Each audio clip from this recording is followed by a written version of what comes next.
This is Things Police See, First-Hand Accounts, with your host, Steve Gould. Hey guys, welcome to the podcast that interviews active and retired police officers about their most intense, bizarre, and sometimes humorous moment on the job. I'm Steve Gould. Thank you for joining me. This is going to be episode number 69. And I got to tell you, ladies and gentlemen, we got ourselves a Motorcop. That's right. These guys are hardcore. These guys, as I know, will write their mamas a ticket. They are strict out there. Nah, they're good guys. They're out there. They're protecting and serving. They're keeping you safe. They're slowing you down. It's an important job. Statistically, if you look at it, the more you regulate traffic offenses, the less fatalities happen on a given road. So they're an important part. They're an integral part of law enforcement. And besides that, traffic stops, you get a whole lot of stuff out of traffic stops. So this guy in particular, he has a deal going on with his boss, and he is going to be anonymous. Strangely enough, he's anonymous, yet he does have his own podcast that I'll throw up here real quick. The Motorcop Chronicles podcast, and it's a good one. It's pretty wild. I think the fact that he is anonymous allows him to kind of let loose. I'm kind of finding myself being back in police work now, regretting a little bit not being anonymous because he's really fun to listen to. He's got that great Southern draw, and he's got some wild stories. So I chatted with him on the phone. We've been in contact back and forth, but I had the big move, as you guys know, and we finally connected. And we're about to go on with this guy. He's, like I said, he's a Louisiana Motorcop. He's been full time on the force since 1995. He's been a Motorcop for a lot of those years, and he's got his own podcast. He also, I believe, was on the SRT team, which is like a SWAT team. So he's got stories. I can't wait to get him. So without further ado, let me bring him in. Iceman. How you doing? Hey, brother. Thanks for coming on the podcast. I've been looking forward to it. Excellent. Me too, man. I could almost say I'm a fan of yours. Oh, I appreciate that, brother. Hey, well, now you got a podcast, so I can be your fan. It's like I said, you got some great stories, man, and you really let it rip on your podcast. Yeah, I'm gonna control my language on yours because I know you're a lot cleaner than I am. I tell all the guests, just speak how you normally speak. Don't let me inhibit any way you speak. Just give it to us full blast. I'll try to keep a little cleaner for it.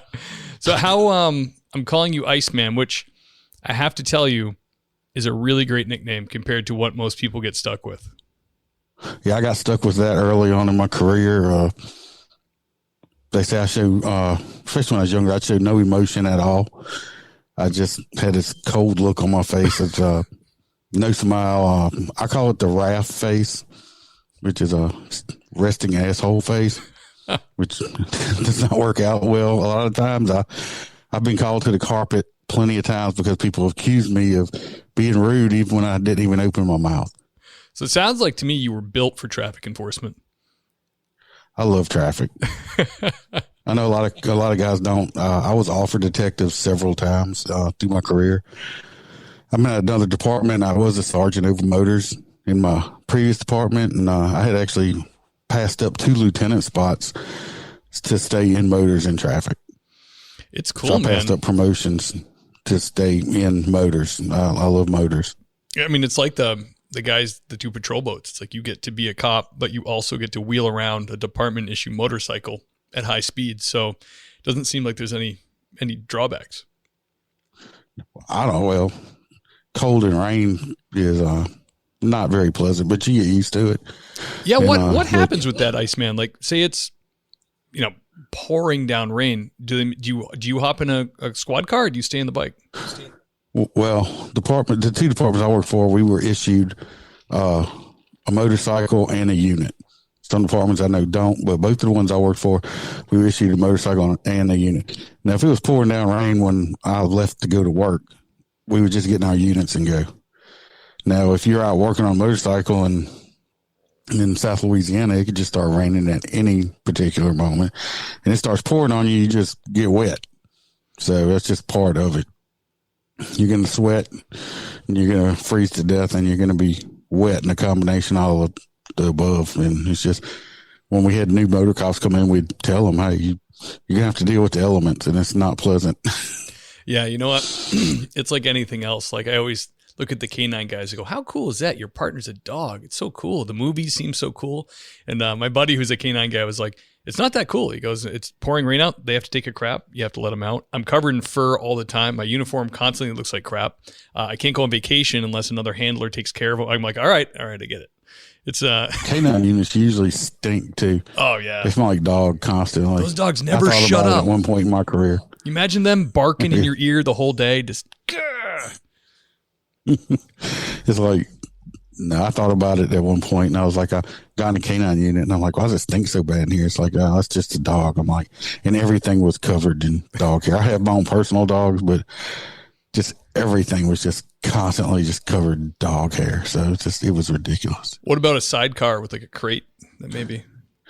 We have joked about those before. They actually had a little sidecar, a little cage in it with the dog sitting in it.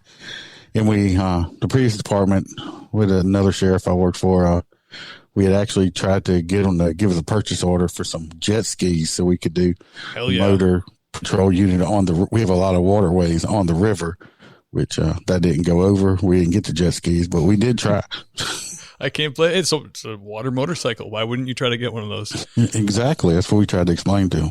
So, Iceman, tell me a little bit, because I'm curious, what made you want to start your podcast? Because when I started mine, I kind of felt a little untethered because I was working a civilian job at LAPD, so it gave me, but I was working with other cops, so it was kind of like the perfect way to do it because they couldn't apply all the police rules to me, but I'm in the midst of police and police work, and I kind of saw the hole to do it. You, on the other hand, are active when you started doing it, so did you feel a little bit of the pucker factor, like, should I be doing this, or did you ask for permission, or how did it work? Well, I want to tell you how now, if anybody's looking to be in law enforcement, don't take this advice because it will get you in trouble. But I'm the type of guy that I find it, instead of asking for permission, I'll ask for forgiveness. I'll just do it and see. But I did. My wife and stepdaughter kept talking to me about this. I always have stories. I always come home with stories constantly. Sure. And they're like, my wife's like, you got to do a podcast. I'm like, I'm not doing no podcast. And I'd actually talked to an old supervisor of mine who, you probably know people like this. Whatever he touches turns to gold. I talked to him about it. And he's like, I ain't doing that. So finally, I just gave into it. I said, fine. We decided to do it. We had no clue what we were doing. We started out with a USB mic and found out you can't add stuff to that. Then we, moved up to, XLR mics and mixer, which didn't have the right one. And sure, learning curve. Now I got the Roadcaster. This is an Audio-Technica headset here. I like it. And we just moved up from there, learning curve. And I started doing it. I mean, and it was neat. I started getting emails from different people around the country and the world. Isn't that cool? Like when your podcast starts to reach people and then you get an email and you're like, holy crap, people are listening to this. Yes, people actually listen to me. And I know I sound like I got the country accent. That's just, hey, some South Louisiana, I love it. I have, I've sent, I'm not like big in social media. We have posted some stuff on the Facebook page of, got called because they had an alligator blocking the roadway or something like that. I got one where me and a civilian guy actually had to catch a little 3.5, 4 foot alligator and get him out the roadway so he didn't get run over. And we carried him across the levee and put him towards the Mississippi River area. I mean, so yeah, we do that kind of stuff. I'm just an old country boy. I grew up, chickens, cows, hogs, and all that stuff. And just, when your mama looks at you when you ate and says, go get me some meat out the freezer and bring you a gun in case you see some rats in the barn, So, I mean, that's just the way we were raised up. Oh, dude, and I love it. It's great. Hey, the country's getting back to that way of living, I think a lot of people are starting to do this homestead thing. My wife and I are dabbling with it a little bit and kind of seeing, we're going to start seeing where our food comes from, trying to get a little bit more, self-reliant. And I think that's a good thing. I think it's gone full circle. I think, if you look at old videos of people in the 60s and 70s, like on YouTube, and it's like pre-packaged chickens. Now you don't have to spend all day gutting the bird, and then it's gone full circle where now people couldn't wait to get away from that stuff. And now they're going, geez, I'm out of shape. I'm fat. I'm overweight. I feel like hell all the time. I never prepare my own food. And people are starting to go, well, it might not be bad to mix a little country into your life. Yeah. When I grew up, I'm 50. I'm 50 years old. I was born in 1971. So I grew up in the 70s and 80s, and we got McDonald's or fast food maybe on a Friday or Saturday after Dad got paid. Other than that, everything was home cooked. There wasn't no prepackaged frozen crap, and there wasn't even, when we were growing up, there wasn't microwaves. So yeah, and then we were all much skinnier. Unfortunately, I've gotten fatter over the years. I feel you, brother. When I first started this job, I was 180 pounds, when I was like 24 years old. I started full time. I'm 50 now, and I'm 290 pounds. I found one of my old uniforms. I'm like, I couldn't fit my leg in that thing. So I've been gaining and losing the same 30 pounds for 20 years, my man. I know the pain. Oh, well, I'll tell you what, it's harder to take it off than it is put it on nowadays. And if y'all have been to Louisiana, we do like to eat our food down here.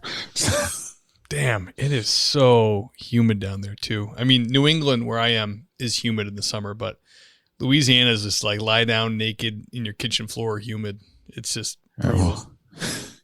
I never realized it that much. I'm not a big traveler.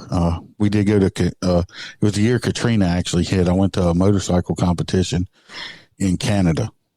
We were actually coming back from Canada when Katrina hit Louisiana. And when we got way up north, like in Canada, stuff like that, I was like getting nosebleeds and stuff because their humidity is like nothing. Yeah. And I was just drying out. I mean, it's nothing. Our humidity, I think today our temperature was in the 80s. Ooh. It's like tropical, man. It's already in the 80s. I mean, it's nothing for us to hit triple digits in the summer or, it gets really hot on that motorcycle. You get 240 degrees boiling up between your legs, and it's, the heat index is 105. It gets a little toasty. And, we wear motor boots usually year round and stuff like that. Yeah. Well, hey, they look cool. So you're going to suffer a little bit. Yeah. I love my motor boots. My hiker boots, however you want to call them. I dig a Motorcop's outfit, man. They are cool. All right. Hey, Iceman, let's get down to brass tacks here. Can you tell me about your first hot call a young Iceman responded to? My first hot call. I can tell you about almost my first hot call was almost my first call by myself after I got cut loose. I started as a reserve. I did like 2.5, 3 years as a reserve. I was working in the state DOC at the time. And I went through, in-service training. Basically, we rode like 200 hours with a full-time guy and learned. And after that, and they deemed you good enough, you got cut loose. I got cut loose to reserve, and my first call was an unwanted guest on a day shift, early in the morning, like 8 o'clock in the morning. I've handled this before, ain't no problem. I go over there, and I call them trailer hoods. Not being disrespectful, it's a trailer park, but it wasn't a nice trailer park. It's a trailer hood. Yeah. I go over there, and this woman comes running out saying that her boyfriend was in there, and he wouldn't wake up, and she wanted him to leave. No problem. Well, I go in there, and for people, most of the people else to be, I did go to college to be a mortician. That was my really first choice. Yes, I went to college to be a mortician. Damn. I used to work in a funeral home. Why? Why is that, Iceman? You got to give me a reason. Was that? Why is that? Why were you interested in that? I don't know. I had a man that lived up the road. I was friends with his daughter, and he was a mortician. I was just interested in it. Okay. And I enjoyed the work. I was just too young at the time, and the funeral home I was working at was on the West Bank in New Orleans, and we did a lot of pickups for the children's hospital. And this one day I said, I am not cutting another baby open. I mean, I was only like 19 or 20, and I said, I'm not cutting another baby open, and I just gave it up. Oh, dude, I don't blame you. That's brutal. But when I walked into this house, I looked at this guy, and I had been around enough dead bodies at this point, and I'm like, yeah, this dude's dead. So I walk up and I do the whole, check the pulse thing on his neck and stuff. And I mean, rigor mortis had already set in on this dude. So he'd been dead, for quite a bit. And I mean, not for a few hours. Like I said, I'm brand new. Just my first call by myself, solo cop. No full-time guy, nobody with me. I was here by myself. Well, I get on the radio, and I wasn't all up on my, 10 codes at the time. I don't know how they are in y'all down here. 10-7 means either out of service or dead. Well, I didn't know that at the time, so I just got on the radio and said, which I had to go back to my unit because we didn't have portables back then. I go back to my unit, and I get on the radio. I was like, look, I might want to send me some help over here. This guy's dead. Well, nothing wrong with plain talk, Yeah, just plain talk. I just straight up said, this guy's dead. Sure. And couldn't find out the guy. I'm not going to say his name, but the guy was used to own a karate studio. He was a black belt in some type of karate or something down here. Well, I didn't know that. Well, my supervisor and stuff knew it. And they thought that the guy jumped up in some karate stance and I, slung lead down range at him and killed him myself. So they started freaking out thinking I shot this guy. The girlfriend looks at me and says, well, why won't he wake up? I said, look, he's dead. He's dead. He's not going to get up. Well, she screams and she takes off running down the road. And I'm like, oh crap. I mean, she might have killed him. I just got the suspect running down the sidewalk down the road and stuff. So, I mean, I'm just, everything was just all messed up. I mean, she didn't kill him. It wasn't, he had a satchel bag full of drugs, pills. Okay. And he had a drug problem. So it was determined he did OD.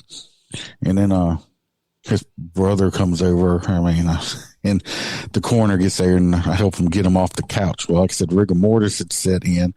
And when we laid him on the ground so we could try to get him in a body bag, he had been sitting on his couch. So his legs were still up and everything. And, his brother's like, look, he's still in a karate stance. He died fighting. I'm like, looked down, like thinking, no, he died sitting on a couch. That was my first call ever. It's like the rookiest cop, first call by myself ever. I got a dead body. Yeah. OD. That's funny. And you're right too. Like you see her running down the road and you're probably like, what's the protocol for this? Wait, she needs to be questioned. Like, do I leave the body? Like, what do I do? Being brand new sucks.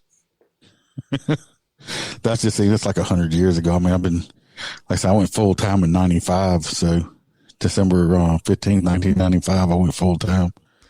So when you were reserved, did they make you go to a full-time academy or was it like a kind of a makeup hours or something? Back in the 90s, nope. I just rode with a full-time guy for like 200 hours.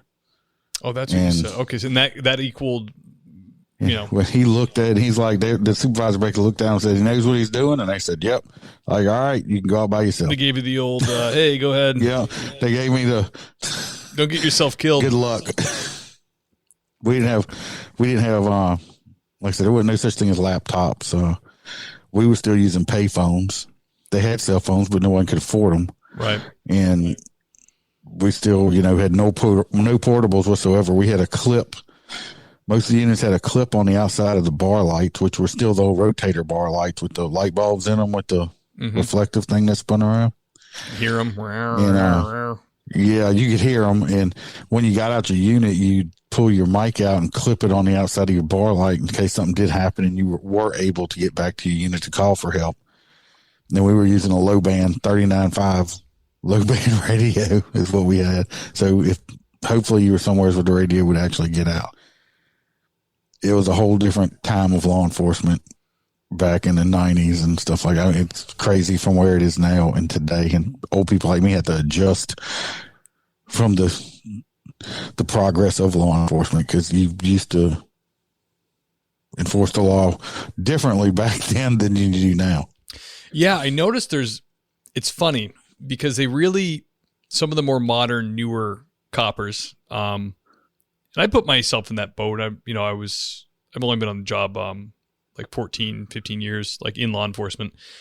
So my trainings would be in the modern times. And it's, they kind of poo-poo the old school guys that like kind of maybe did what you did, didn't go to one of these full fancy academies or whatever. But I always feel the opposite. I'm like, these guys, like, it's a lot, that's kind of scarier. Like, you get minimal training, and then you just get put with some salty dog, and then he just drives you around the streets for forever, exposing you to all kinds of crap. You don't have any kind of protocol or training to, like, fall back on.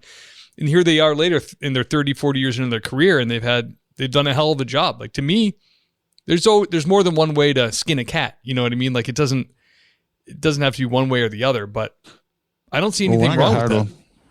When I got hired on full time in 95, I went through academy in 96. I did go through the post academy in 96. It was actually at Louisiana State University at the time. So I did go through, I can't remember how long it was. I know it's not nearly as long as it is now, but I did go through a post academy after I got hired on full time and got post certified that way. And what's bad is I'd already been working the street by myself for like 3 or 4 years at that point. Yeah. And I'm like, they're teaching you stuff and you're like, yeah, I mean, that might how it goes on the books, but it don't work like that on the street at all. Yes. So I know just what you're saying. My dad got on the force in the 70s, and he worked for a small town. So it was less than 3,500 people. And that number is important because after he had 4 years on the job, the chief of police came to him and said, "Hey, Timmy, you got to go to a full-time police academy." He said, "What the hell are you talking about? I've been a cop for 4 years." And he goes, "Yeah, but in Massachusetts, this weird old blue law, if your town population goes over 3,500 people, you need to be fully academy trained. If it's below 3,500, you just get the old special police blessing from the chief and hit the street." So here's my dad. He's got my mom's, they've had a kid now. He's full-time. He's been working 4 years. And they go, "Oh, you got to go to this training academy." He was like, he was so pissed off. Well, I don't know about you. I mean, I've been doing it so long. When you were on Ken last week, you were talking about, we have to do 40 hours in service every year. Yep. Same with us. And like I said, I've been doing this, since 1995 full time. A lot of the training is the same as you've been through 100 times before, it seems like. And I'm like, just sitting there. It's like every year we have to, it's mandatory through the state. We have to take a ethics class every year. Right. Well, I've been taking the same exact ethics class for, 15 years. It hasn't changed at all. I know. It's like, okay, here we go again. These states, they just want to be able to say, we put our officers through 40 hours of training. And these, like in Massachusetts, they've always said they're not post certified. They're working on it, but they're not post, but their academy has the highest hours it's in the top 3 in the country of how many hours it takes in the police academy to become a certified mass police officer. But when you go to it, you're like, well, geez, a lot of this is watching videos and hearing a bunch of dumb stuff that everybody knows. It's not like we're getting state-of-the-art training from the FBI here. No, I did get I got to go to FBI leader school. So he put on for, leadership school. So I did enjoy that one. That was when I was a sergeant. Oh, that's cool. Yeah, I did enjoy it. Some people from the FBI came down and taught this. I think it was a 40-hour or 60-hour class or something. I don't know. It was on leadership. It was nice. I did enjoy that. Some of the classes I enjoyed going through. Absolutely. But some of them you're like, oh, God, I'd rather shoot myself in the face than listen to this. I know. It's brutal. And I'm a radar and LiDAR instructor. And when I do put those classes on, I try to make them a little more interesting because I've been to classes where people are just, reading out of a monotone. You're over there trying to stay awake because you don't want to snore in class. Yeah. Iceman, can you describe the strangest or most bizarre thing you've dealt with? Oh, God, there's so many of them. I'll tell this little thing. Pulled this lady over for speeding, and if anybody goes listen to me, I'm an 11 over guy. We got, so that means if you're doing 11 miles over speed limit, I'm going to stop you. Iceman, I'm glad you said that because I just recently switched areas where I'm working. So where I used to work, 4-lane undivided highway, I was a 15 guy because it was like shooting fish in a barrel, 15 and over. And I felt really good about enforcing 15 and over. Like, that's ridiculous. If you're going over 15, that's, you can sleep well at night. You know what I mean? But now the area I'm at is very rural, and the speed limits, I had to become like you said, I'm like a 10, 11 guy, because otherwise I'd have no friggin' stops. So it's funny. I've never talked about that with another cop, but that is a thing. You're like, where am I going to set my bar? Yeah, well, I mean, my partner, I say partner, I work with the most. I call him the Tater Tot is his nickname. He's been on one of my his episodes. Nickname's what? Tater Tot? We nicknamed him Tater Tot. Well, I did that because he said I sounded like Ron White, the comedian. You do kind of sound like Ron White. And they said, they called him Tater Salad. I said, well, if I'm Tater Salad, you a Tater Tot. So I just stuck him with that nickname. And he's like a 15 over guy. So if we're out working stationary or something together, he knows I'm going to pull him over and for doing 11 over. And he'll give you if you ever get stopped by one of us, you better hope he stops you, because he's way more likely to give you a warning than I am. If I pull 15 people over, I'm probably going to write 14 of them, if not all 15. I find that, me personally, I find that fair, because I'm like, that way you say, oh, well, you wrote him a ticket and let that person go. No, I just wrote everybody a ticket. Yeah, it's a good point. It's like nobody can come back and say that I was, I don't know, playing favorites or anything to anybody, because I didn't. I wrote everybody a ticket. I hear you. That's a good philosophy. And I got to tell the listeners in the podcast, we're doing video now, so this will be up on YouTube, and then it'll be on the Facebook page too. But Iceman is wearing a gaiter, like from just below his eyes down, to remain anonymous. And how you doing with that? Is that okay? Are you super hot, dude? No, I'm good. I'm in my studio. Okay. That's why the background's like that. I was starting to feel bad about the studio. Louisiana humidity. No, we have kind of a hobby area, me and my wife, and I took the master bedroom of this trailer that we have, a mobile home, and we don't live in it. We have a house, but we have a 3-bedroom mobile home that is our hobby area. She does T-shirts and epoxy cups and all that stuff like that, and I have the master bedroom made in my studio. She actually painted the wall you see behind me. That looks cool, man. It actually is really cool. It was hand painted. She did that, and I go live on mine. I'm just green screen myself and loop me, but like I said, I stay anonymous. But no, I'm good. I'm not hot. Brother, you're way ahead of me. This guy with the green screen, he's putting himself up there like he's the president. I can barely make this friggin' prepackaged software I have work for me. So you're killing it. I'm sorry to switch the subject, my man. You were talking about your bizarre moment. Oh, I've had so many bizarre ones. I'll tell you one that's bizarre, but I don't know if it's bizarre or funny. Made a traffic stop on this woman, like I said, 10 years ago, and she gets out, and I don't know if you've ever get it, she got out of her vehicle, and she had a very low cut blouse on, dress, whatever. She was showing a whole lot of cleavage. She was going to use that, and she had very big breasts. And I'm pretty sure she was thinking that her large breast and her amount of cleavage was probably going to persuade me to not give her a ticket, which that didn't work. But while I'm out talking to her and she is pushing her breast out towards me to make them more, I don't know, succulent or whatever you want to say it, she had the longest, I call it a barbed wire hair. It was this big long hair growing out between her titties. It had to be like 8 inches long. I'm like, how did she not see this when she got dressed, that she had this big long hair between her titties? And she's sitting here talking and flirting, and the only thing I'm thinking the whole entire time is, how much trouble would I get into if I just reached up and snatched that hair out of her chest? Yeah, I wanted to so bad. Look, this hair had to be so long that if she breathed really hard, it had to tickle her nose. Okay. Oh, weird. And anyway, she got mad. She got her ticket. That's barbed wire hair. It was just one of them stringy, very coarse hairs. That's why I call it a barbed wire hair. It was bad. Besides the hair, was she pretty? I mean, she was an attractive woman, and she did have nice looking breasts. You ever saw someone where you just focus on one thing? I'm pretty sure she thought I was staring at them, but it wasn't. It was I was focused on that hair. Believe me, So, I worked at Beach Town in the summer, so we would get that all the time. You're pulling up and they're pulling the front down, or they're pulling the skirt up, and they're like, how much should I show them type of thing, and there's a car full of girls, and they're all trying to, and it's like, you just want to laugh and be like, listen,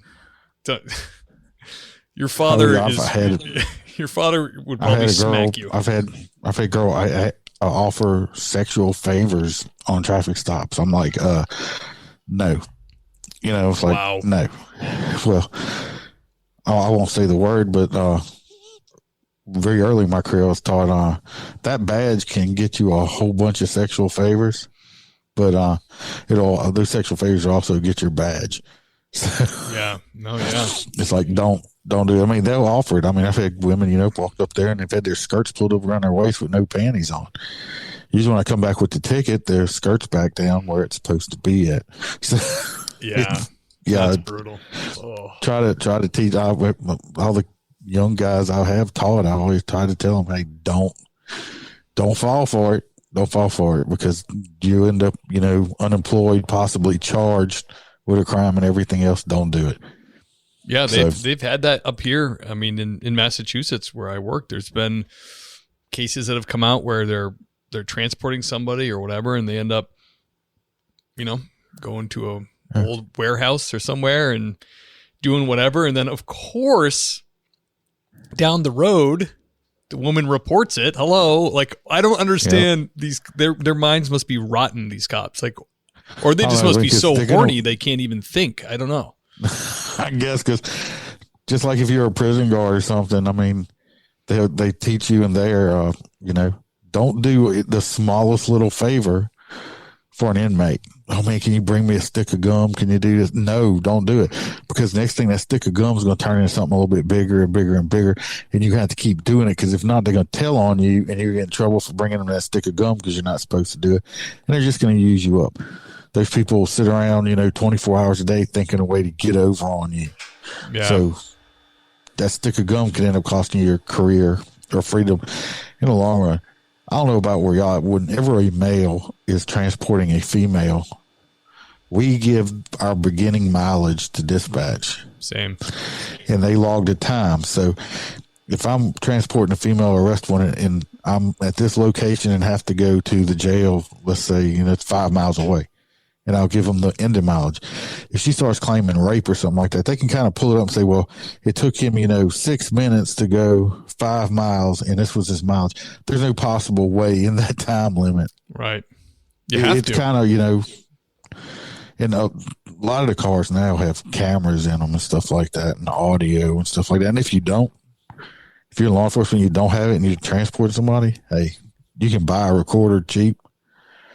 I have a pair of sunglasses. We have GPS. I bought a pair of camera sunglasses. I record because my department, we don't have body cams in it. And I record every single interaction I have to do with work, traffic stops and all. I record it myself. And when I get home in the afternoon, I put it in separate files. So if someone does come back and try to say something, I'm saying no.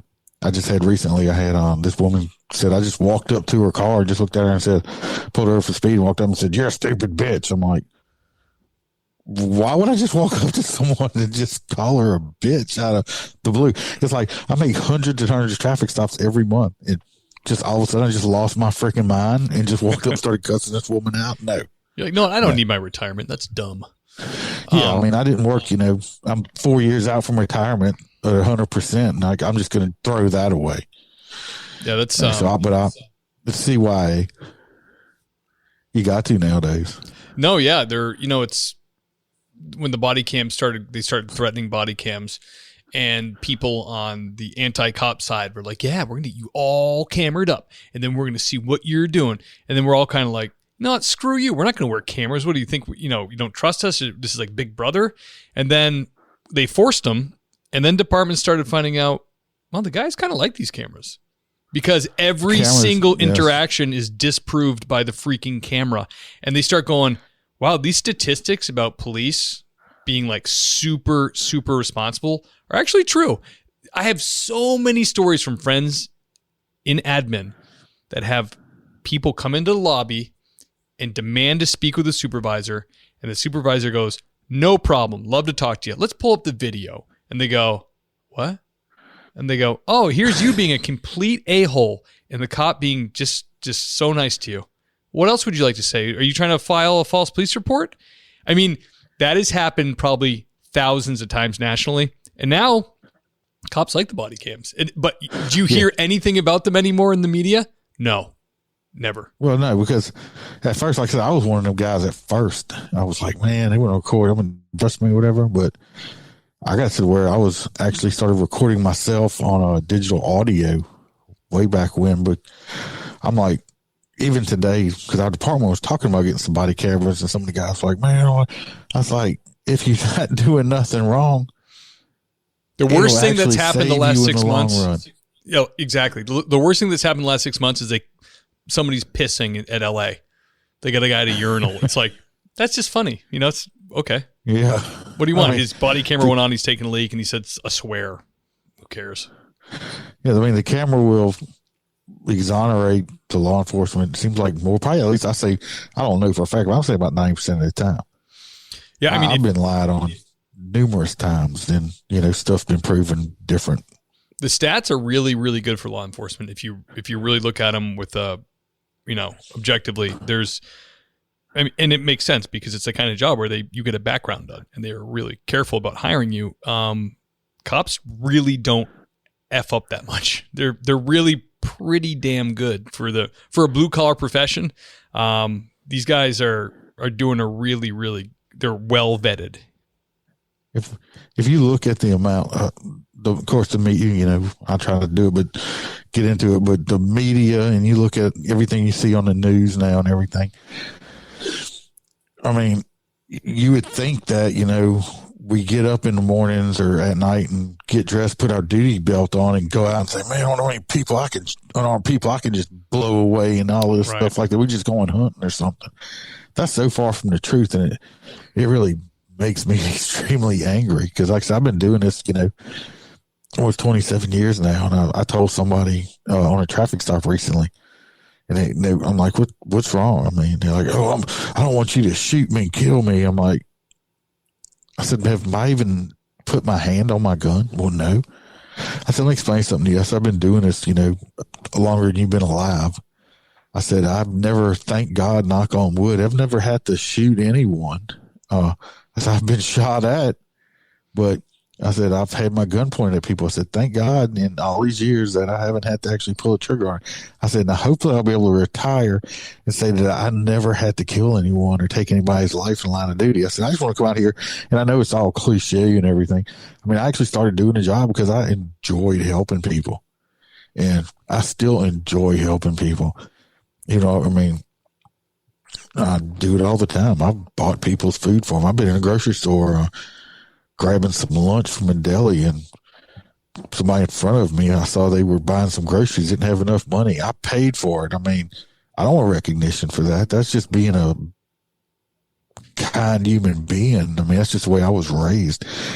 But I do enjoy just like helping people. I've been known, I will buy them ring pops and stuff like that. And especially during the summer when school's out, I'll go drive around the neighborhoods. And I don't say neighborhoods, it don't matter if black, white, Korean, it don't matter. I will drive around all the neighborhoods, and if I see kids outside, I will stop, get off my motorcycle, walk up to them and talk to their parents, give them a lollipop or something like that, because I don't want this kid to be scared of me. I want him to know he can come to me if he needs help. And I want the people in the community to know that if I'm driving around your neighborhood, I'm not out there trying to catch you doing something wrong. I'm out there actually trying to keep you safe. I'm a very big community believer in community policing, and I like getting out. And that's why I do like motors. I can get out and interact with the public a whole lot more. Oh, that's great, man. I love that. I know a lot of cops, and almost all the cops I know have bought stuff for people or for the less fortunate, or because you see it all the time, every day. Buy them a jacket, a spring jacket, a winter jacket, food, deliver turkeys on Thanksgiving, presents at Christmas. Like that just is like normal. That's just part of the job, you know? And that's just stuff that don't get into the news at all. People don't understand it. People that don't get into the news. No. Of course, it's not clickbait either. I mean, you see a news article says, police officer, law enforcement officer, bought homeless man a pair of shoes. It's not going to get the clicks. It's the cop, stole the pair of shoes from the homeless guy and took off running with him or something. Right. I mean, Delivers a Thanksgiving turkey and the turkey's jammed on the lady's head. Yeah. I mean, it's all about clicks and I guess viewers and ratings now. They don't want to put the good stuff. I mean, they're just going to put the bad. Absolutely. Iceman. So y'all got motors where you're at now? You need to get on a motorcycle. Oh, man. I grew up my dad had a motorcycle when he was younger. And then when my sister was born, he took her for a loop around the neighborhood. And my mom was like, I don't really like the motorcycle anymore. And then he stopped riding it and kind of got rid of it. So I didn't grow up with a dad that rode motorcycles, but my friend's dad had dirt bikes and they would let us, I would drive like an Honda XR, it's like a 4-stroke. My buddy had a CR 250, like a 2-stroke. So that thing would rip and hit power band and shoot rocks all over my face. But anyways, I'd be behind him on the trail bike. I loved riding bikes. I thought it was awesome. But when I got a little bit older, my same friend still rides motorcycles. He drove a bike over and, I'm in my 20s. I'm like, let me take this thing for a ride. So I don't have a license for motorcycle. I just go on the road, no helmet. I mean, nothing. And I remember coming back and just thinking like, that was fun as hell, but I really felt out there. Like you feel like it's like, I like driving around in a CJ, like a Jeep with no doors and no top. This felt like I was riding it just felt like a little bit unsafe to me. And I think I feel so much safer on that motorcycle. Oh, right, because you're more nimble, right? Up in that car, right? I can do everything on it. You can maneuver. Yeah, this is just my lack of experience. I didn't have it. I didn't drive a bike on the road a lot. To me, I thought they were fun, and I have a quad, like a 4-wheeler. But long story short, I know this is like getting way out. It's not what you asked, but no, we don't have a motor group. But the department that I used to belong to just got their first motor. So they're super excited. What do you recommend for a bike? I'm a Harley guy. Yeah. I know up California and stuff, they're still riding them cows up there. They're so dorky looking. They're super fast and they're very maneuverable, but it's not a Harley. I mean, first thing I did when I got my last bike, with this department I'm with now, first thing I did was come home and drill the baffles out of it, because it was too quiet.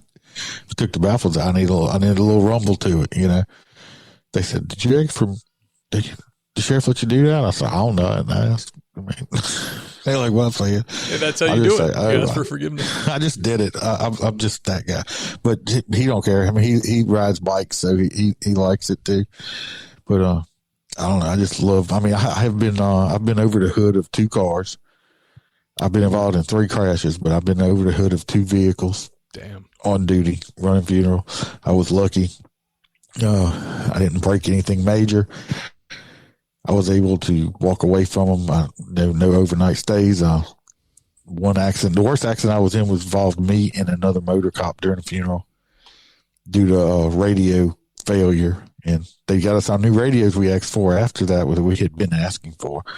But it took 2 of them was getting killed to doing it. But and that's part of the maneuverability. That's why you live, probably, or that's why you can avoid accidents. We do go through a lot of training. I messed up my second time over the hood of a car. I did do some permanent nerve damage to my lower back, which they can't fix with surgery. I got to take it's an anti-inflammatory, because I told the doctor I didn't want to get hooked on any type of painkiller or anything like that.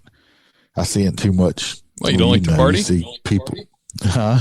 You don't like to party? What's wrong with you? No, I don't want to get addicted. So I do have to take an anti-inflammatory every morning, and it keeps the nerve spasm in my lower back, which it'll never go away. So, but I mean, I could have given up motors, several times through my career. I can't do it. And I'm 50, so I'm like, I'm like a dinosaur in motor division. It's a young guy sport, and here I am. I just won't stop. I'm hoping to be able to retire off a motorcycle, God willing. And hopefully, that'll be another 4 years or so. I got a picture for your brother to look at here. What do you think about this clown? Have you seen this? Let me put my glasses on. You're going to make me show my age. This is a purple lighted Metro funeral. The name of the company is Metro State, and he dresses like this and does funeral escorts, I think, in Florida. Looks like he's impersonating a police officer if he's not a law enforcement. Yeah, well, he was on the like a Beamer. He was on the news recently and getting in. You know what? It's funny. He's dancing the line, like he's got purple lights, and he owns close on it. He owns a company that does funeral escorts, and I guess it's legal in Florida. And people like that. They like a motor at a funeral. It's really cool. But this is the thing about this guy. He does this, but also he acts like a cop. He acts like the biggest dick. Like I guess he's had interactions, like he's been pulled over before, and they basically had to yank him out of the car because he was, like pretending he was a cop. But I thought you would get a kick out of that because that's kind of. Oh, yeah. Well, that's not allowed down here. If he was escorting a funeral, he has no authority to stop traffic, push traffic, or I don't know. Florida what their is laws the Wild are. West, dude. It must be. I got a buddy that lives down there, but I'll have to ask him. But I've never heard of that. I mean, over here, you're gonna get law enforcement, escorts in both parishes. Yes, we have parishes and not counties. That's awesome. Down here, the two departments I did work for, was the sheriff's office. Big part of our being in motors is funeral escorts. Well, the departments I work for, that was considered. We did that on duty, and it was free of charge to the families, because both of the sheriffs I've worked for said that's the last thing we can do for that person and that family. We're not going to charge them money to do it. So great. Yeah, we do funeral escorts free of charge for the family. I love it. Iceman. That's true. I mean, can you tell me about the most intense or terrifying call you've been on? Well, that one, I can give you two. I'm going to give you one that's not quite so bad, because one of them is extremely, extremely graphic. Wait a second. On this podcast, I encourage guests we're trying to have people really see what it's like to be a cop. So unless you're not comfortable. No, I'll tell it. I mean, I'll throw this. I'll just say I was, when I was at SRT, we were doing a no knock on a drug warrant one time, and I was involved in a shootout and a standoff in a house. But that's not the one that sticks with me. Even though the guy slung 20-something rounds in my direction, that's still not my most intense one. I got a call just probably within the last 10 years. I didn't get the call. I heard it. I was close, because being in motors, you don't get dispatched to disturbances and domestics and stuff like that. But I was close. I responded. I was one of the first ones on scene, me and a uniform guy. It was a domestic with the mom and the daughter. We go in and we go in together. We're the first two there. The people are hollering. They're in the house. We just go in the house, the front door. There's a 8-year-old girl laying in the hallway with her throat slit from air, just wide open. Whoa. You can't even describe. I can't describe the amount of blood. I mean, from the worst horror movie you've seen, there's just blood everywhere. She's bleeding. There's a lot of blood in the human body, and it was all out on the floor. Wow. I hear others screaming. I look over my right shoulder, and there's we found out it's just the mother. She's laying on a bed in this bedroom. Well, her throat is also slit. There's blood everywhere. There's blood dripping off the wall. We go in there, couldn't find out. Well, the mom was having a psychiatric episode. She is the one that slit her daughter's throat, her 8-year-old daughter's throat, and then she slit her own throat. Well, she missed her jugular vein by just millimeters. So she wasn't bleeding out So I'm holding this woman down on the bed because she's all over the place. I'm holding her down on the bed, and the uniform guy, he's in there. He starts doing CPR on this little girl, and I can see him doing it. And of course, firemen and EMTs and everybody's arriving. I'm holding this woman down. She's screaming. And every time she throws her neck back, it was crazy because I could see all up inside of her neck area. Whoa. And then she starts talking to people that are not there. I mean, she physically looks over at people and says, I did what you said do. Now leave me alone. So she's talking to, invisible people. She's having a psychotic break. And but she had cut her daughter's throat, not with a steak knife, a serrated steak knife she used. Oh. And anybody who's ever used one of those, that's not even as sharp as it's not just going to slice through. You got to put some pressure down. Then she had sliced her own throat wide open. Well, of course, the little girl did not make it. She bled out and died right there on the floor. God bless her. Brutal. The woman, she ended up making it. They ended up air medding her out, and detectives and everything and stuff show up. Like I said, just the amount of blood just everywhere. I mean, I have children, stuff like that. And they weren't that young, but everybody has kids and stuff. And finally the detectives got there. And when I finally got released from the scene, I mean, I'm going to be honest. I mean, I'll be totally honest. I mean, I got on my motorcycle and I left, and I probably went on a good little drive for almost an hour to get myself back together. Yeah. From that, I mean, to get myself back together for it. And I mean, I'm not gonna lie, I've had nightmares about it not too long. I mean, after that and stuff like that. And yeah, that one was bad. That one sticks. That's one of them that just sticks with you. It never goes away. Stuff that stuff that lives in your head that you can't get rid of. Yeah. Hey, I feel you, brother. Jeez. Did you guys have any kind of? She got well, of course, she insanity plea. She'll spend the rest of her life in a mental hospital. But as bad as it is, I could say, every time they medicate her, then she's got to live with the fact that she knows that she killed her own child when she was having a psychotic episode. So, I mean, I feel sorry for her too. If anybody who hasn't had to deal with mental issues, and I mean, it's a real thing, and the states and the mental health industry is very, very flawed. Absolutely. On how these people are treated.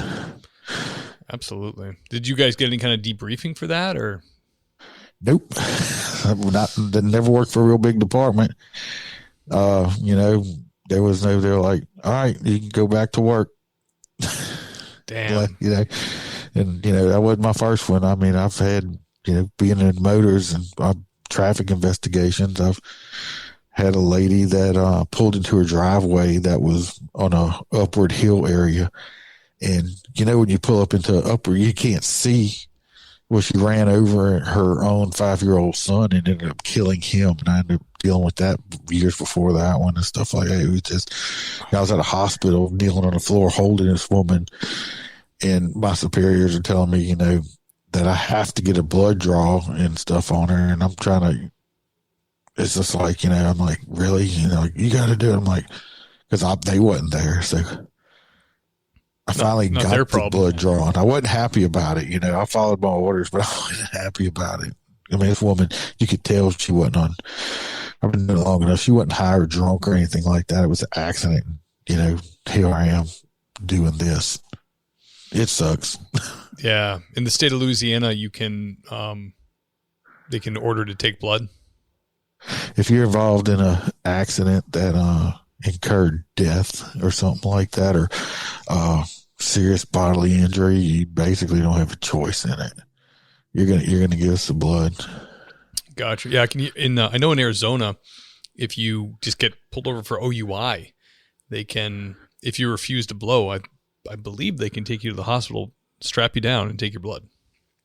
Well, they have that here in Louisiana. Basically, we just they'll call a judge, and the judge will just sign it.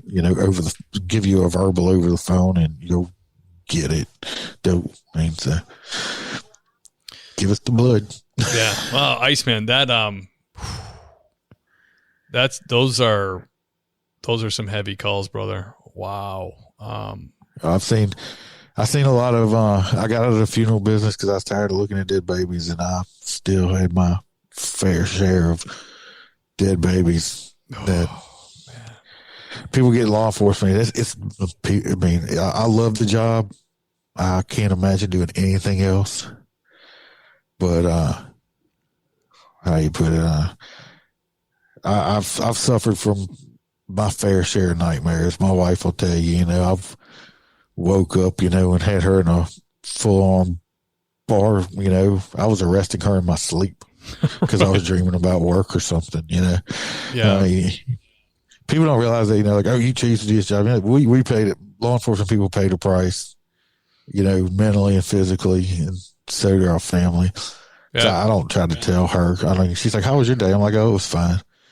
I don't tell her, I went over here and this guy was shot or something, or somebody just blew their brains out with a shotgun and their head was missing. There's just stuff I try not to. It's like, oh, it was a good day. I wrote 10 tickets. Yeah. You know what? It's so good that you're doing the podcast and you're creative and you're getting stuff done that way, because you're going to have a good retirement. You're going to probably fully embrace all this stuff, and you're learning the technology, and it's going to be really good, man, because so many coppers put in a long career like you do, and they don't know what to do with themselves, and they just, it's the stats aren't good. If you don't stay busy and you don't have interest, the stats are bad. I buried a lot of friends. Yeah. Cops retire and they die, and then no one wins on that but the county, because they take that retirement back. You know what I mean? I see with you're a creative dude. You're getting it done and you're setting it up for a great retirement. So, whew, man, those are, it's funny, not even close to what cause you went through it, but, this is our 69th episode, and I've just heard such crazy stuff from you guys. And I recently was a guest on a podcast. It's going to come out in May or something, but for Podcast Magazine. And he asked me to go through and like, hey, just talk about, some of your guests and what they've told you. And it's like, going through the catalog of interviews, looking at all these coppers, damn, crazy stuff. It's like, it's giving me PTSD reading the notes from their interview. I'm like, oh yeah, that happened. Oh, jeez. I've listened. I'll tell you, I've listened to every one of your episodes. I was like a big fan. I was like, oh yeah, I listened to every one of them. That's awesome. I was kind of upset when you couldn't do the in the news part anymore. I know. Well, hey, I was getting myself into trouble, man. You're freaking anonymous. I'm about to get my ass fired. I know. I actually, on my last one, if anybody just has to go listen, I started doing, I try to tell more of the funny, I try to put the funny part out there. On my last one, I started doing something different. I actually sat down and pulled up and put pictures up on the screen. If you go look at my videos on Facebook or YouTube, of every law enforcement person that died for the month of February. And I read their names out, where they worked and what they died of. And I'm going to start trying to do that at least at the beginning of every month. Hopefully the numbers go down instead of up. But it's just making me so mad that you got all these cops dying and ain't nobody recognizes them for what they did. Yeah. But and the suicide rate is skyrocketing. So it's like I'm putting a little bit more serious stuff into my podcast. But I try to start out with the funny and do a little less. If you look at my second to last episode, they had a guy in there. We call him Free Bird. He's a good friend of mine. He's a reserve officer and been doing this a long time too.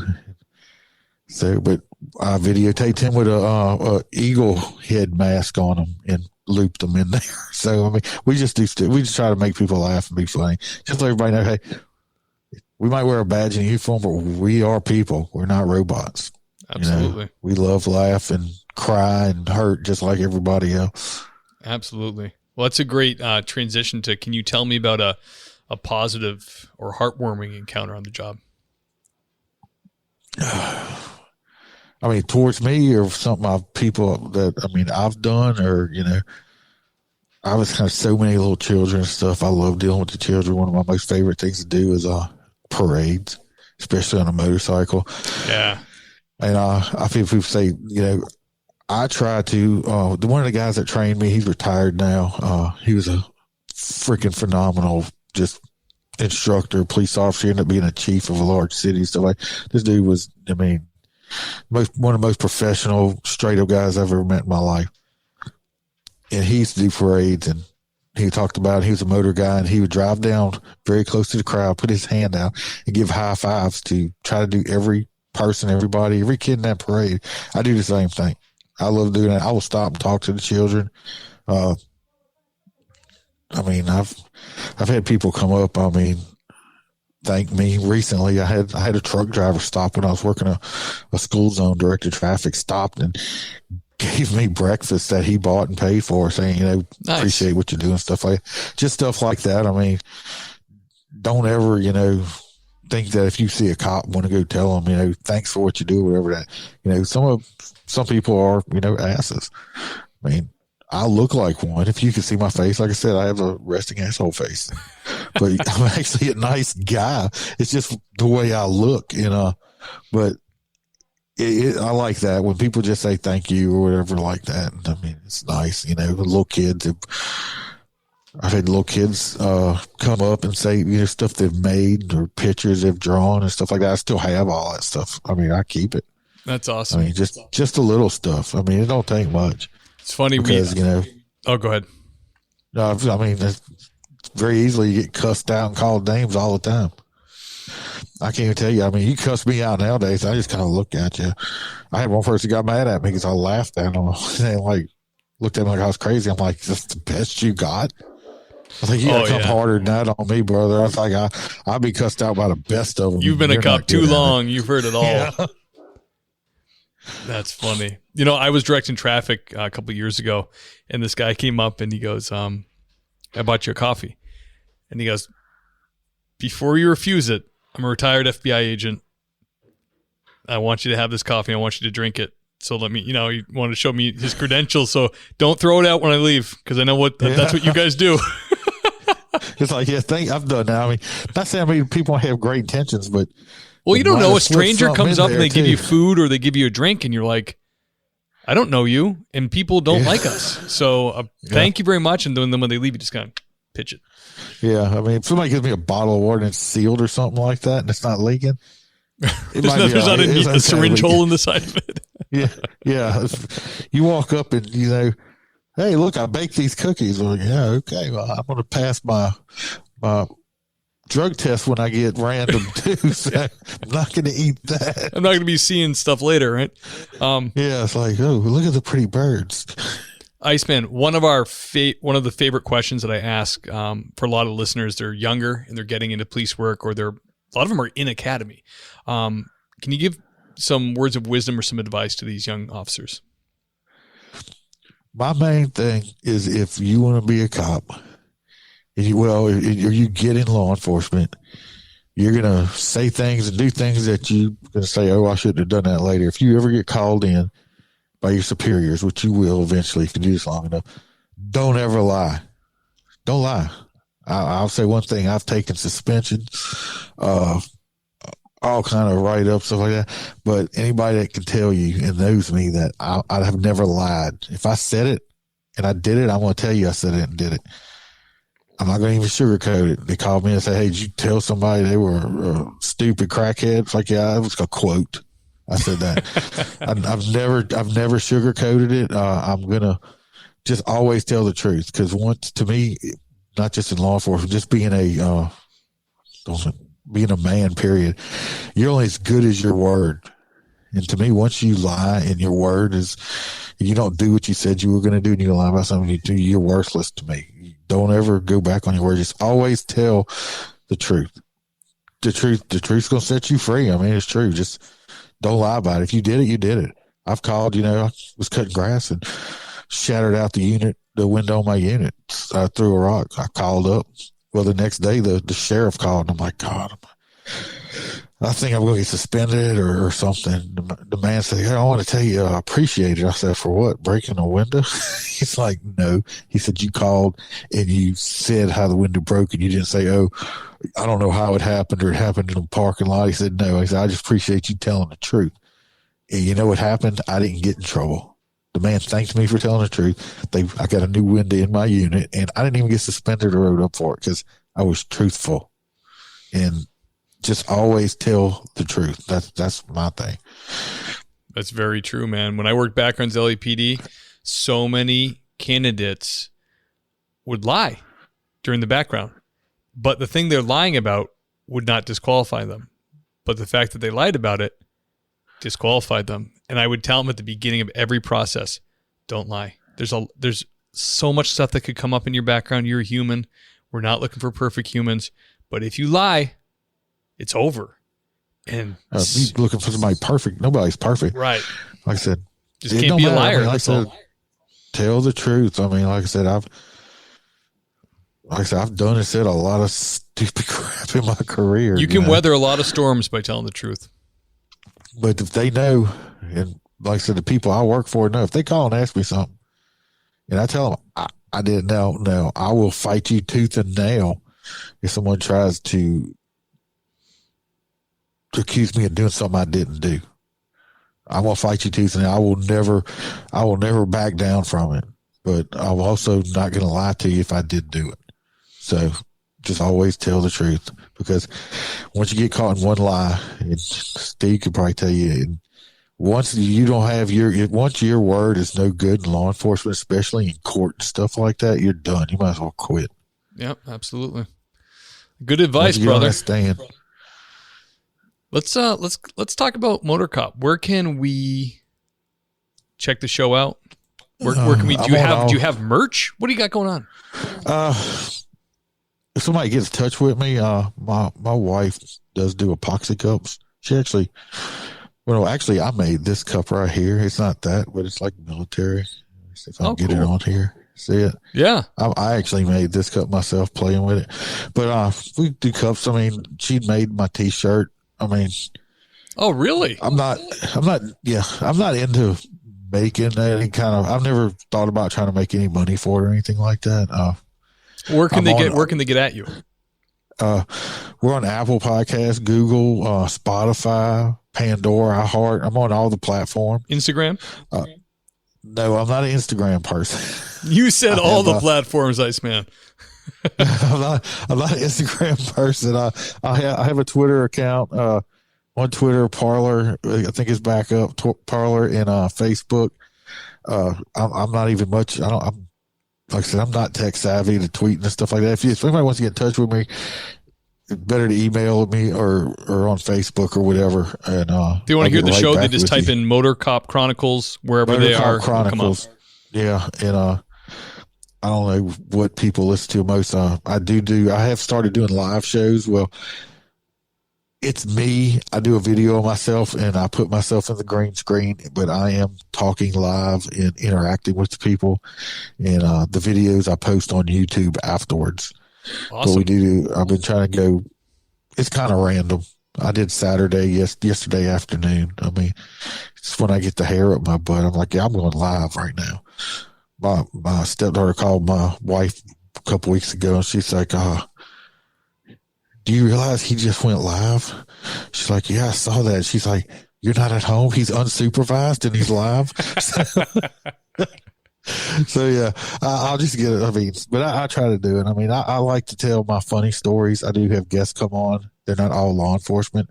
My last guest I did have with him, he was a military guy out of the Air Force, a veteran, and he done ride-alongs and stuff. So if people have funny stories, or if you're a fan and want to hang out like stuff, first responders, period, firemen. I've had firemen on, paramedics that will come on and tell your stories. This is Motorcop Chronicles. Well, I'm a Motorcop. It's my Chronicles, so I'll have whoever I want to on. Yeah, so, yeah. But we do get in some serious stuff every now and then. We're more on the comedy side of it, and I do get pretty raw on it with my language. I mean, I just let it go. Hey, it is what it is. That's how I usually talk, and some people don't like it and won't listen to me, and some people think I'm hilarious. So, I mean, I just try to, all the stories I do tell are either stuff I've heard from the people that it happened to or from me personally. And I just try to tell the funny side of law enforcement. Awesome, man. It's a great podcast. I really enjoy it. So go to Motorcop Chronicles, subscribe, check him out, Google Podcasts or Apple Podcasts. Iceman, thank you so much for coming on, man. This is a really fun interview. Dude, I love it. Like I said, I was a fan of yours. I just right before you came back, I told my wife, I said, I know Steve moved. I don't know if they're coming back or not. It's been a while. I'm back, man. Hey, you're one of the first comeback episodes, so I'm I love it. I think you're doing a great job. I enjoy you. Like Thanks, I said, brother. Listening to you for a while. So I'm listening to every one of your episodes. So that's awesome. Hey, one of my favorites. That's great, dude. Thank you. So thank you for coming on. Can you hang on the line? I'm going to end the podcast and I'll get right back to you. Guys, that was episode number 69. Such a fun interview. Iceman is, I can tell he's got so many more stories in there, so we could probably have him on again. Hopefully, you know what? I'd like to have a guy like that on when he's retired, because he's going to really let it rip. Who knows what the hell that guy will say then. So thank you to Iceman. Go check out his podcast right up here, Motorcop Chronicles. I'm always looking for guest guys for my show. Things Please See. If you know someone who wants to be a guest, or if you want to be a guest yourself, just go to thingspleasesee.com. You can scroll down, click Be a Guest. You can also communicate with me through there. I get all the letters and emails. I really appreciate it. I always say for some reason the website has a really aggressive junk filter, so I go through the junk filter every couple of weeks, and if that's why there's a delay with me responding to you, that's because of the junk filter. That's my excuse for now. Anyways, so thank you for joining us. Go there. And of course, one last thing I want to do is I want to thank the donors. You guys have stuck with me through thick and thin.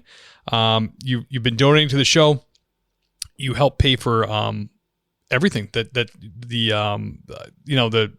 podcast hosting fees, the website fees, the Adobe fees I have, or not Adobe, Audition fees for editing, the music site fees I belong to add music, which I hardly ever use, but it's not that much money.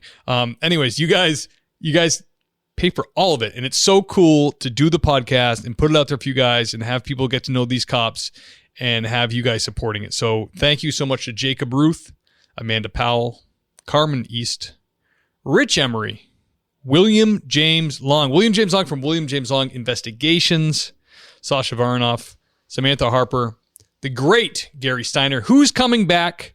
He's got another episode in him. I'm going to squeeze him for some more story juice. That sounds gross. Richard Wilson, Scott O'Donnell, David Diaz, Timothy Wright. Thank you guys so much. It really means a lot to me that you're donating. Thank you. Lisa Gano has randomly donated a bunch. Chris June also.